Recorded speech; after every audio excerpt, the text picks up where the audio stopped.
The 1912 presidential election was expected to be contentious, but it wound up not being so. So Teddy Roosevelt re-entered politics and created his own political party, splitting from the Republican Party from where he came.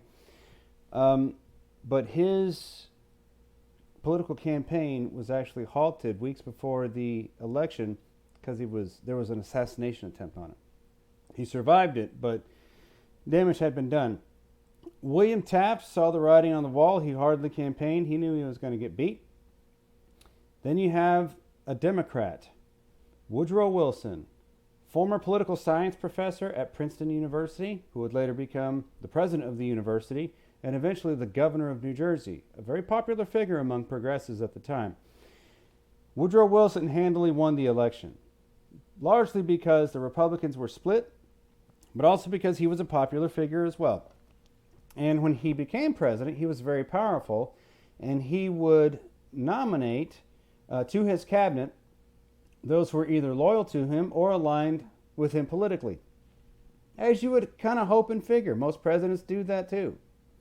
So from that standpoint, he embarked on several different things. And part of his election appeal was his rationale behind a new freedom. Kind of like how Teddy Roosevelt ran on new nationalism.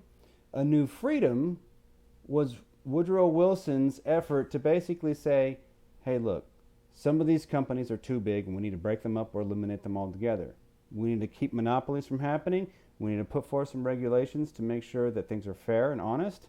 And we need to keep things moving forward. That was his idea behind a new freedom. Okay? So, yeah, he was putting some of his folks in office and, okay. But here are some of the other things that he did. As a progressive, he aimed to lower tariffs, if not eliminate them altogether, on foreign goods. That's a massive source of revenue for the federal government at the time. So if you're going to lower tariffs, you're going to lower the federal dollars from revenue that comes into coffers. So what do you do in response? Enter in the 16th Amendment, which had been passed in prior years, that basically gives the authority for the federal government to levy a federal income tax among its citizens. Woodrow Wilson proposed a 1% federal income tax on all citizens.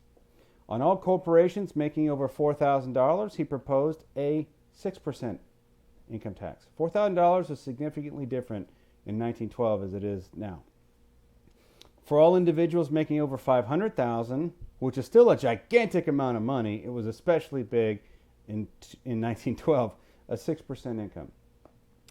Nowadays, you have federal income tax brackets that range anywhere from 10, 15, 25 to 35% based upon how much money you bring home.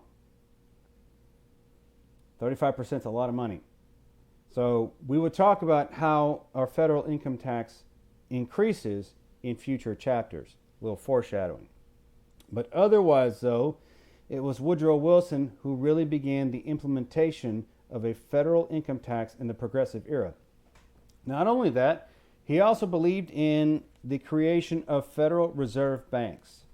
These would be government banks under the guise of the Treasury that would be regionally located, that would borrow a percentage of money from all approved banks in the region and would lend money in case of emergencies or dire situations. Okay, so all member banks would have to be members of the Federal Reserve if they were a national bank. Furthermore, several major cities across the United States would have a Federal Reserve bank that would regionally distribute money to the populace. And so you still see these Federal Reserve banks to this day. We have one here in Dallas, Texas. Now, if you have ever had a $1 bill, you will see that here on the dollar bill, there's a letter distinction right there. Okay? This particular dollar bill has the letter K. The letter K designates that this is a Federal Reserve note from the Bank of Dallas. This dollar bill is distributed to the region here in Dallas. Okay, and so if you're in Texas, you're going to see a lot of these dollar bills that have the letter K on it. But you'll also see a serial number on here too. So this number up top in green right there, Um, Starts with a K, it ends with an E, and has a bunch of letters in between. That's the serial number to help avoid counterfeiting, or at least that's the hope. Otherwise, though, this is a Federal Reserve note. The United States does not print money based off of specie, like gold or silver. The United States prints money based on the trust of the United States government and the strength thereof. So basically, we print money because we have a trustworthy government that also has good credit. Okay? And in good faith, the government's going to print money for the betterment of its people. That's how the United States does it. And the US dollar, to this day, remains the preferred world trade currency. So yeah, you have the British pound, you have the euro, you have the Chinese yen, Australian dollar, all kinds of different things. But it's this boy right here, the American dollar, that is preferred modicum for financial trade. That being said, that's a dollar from Dallas. This one is F. So this comes from Atlanta. Okay, the Federal Reserve Bank in Atlanta distributes this. Atlanta, by the way, don't call it Hotlanta if you've ever been there. They hate that. Nobody in Atlanta calls it Hotlanta. Just thought I'd throw that out there. This one right here is the letter A. Ah, that's the Bank of Boston or Boston. What'd you pack your car? Huh? Let's go see a Sox game. Where's your chowder? Huh? You hit it wicked hard. Boston, huh? Go Sox. The Federal Reserve Bank of Boston. That's awesome. I'm funny, I know. This one has the letter L. That's the Bank of San Francisco. Okay, we're going to go down to the wharf. All right, maybe so. But you get the picture. There are others like in Chicago, St. Louis, places like that too. The Federal Reserve, yeah, as I mentioned, would borrow money from nationally registered banks and would lend out money in dire need of emergency or whatnot. And it would also distribute federal currency to the region. Okay? So that was another thing that Woodrow Wilson enacted, banking system reform. He would also enact the Federal Trade Commission, which would basically keep businesses in line, especially larger businesses. And for example, if two major corporations wanted to merger, they would have to satisfy FTC requirements to make sure that they were still in line and that the government would approve, so as to not create some sort of monopoly or anything of the sort. Okay?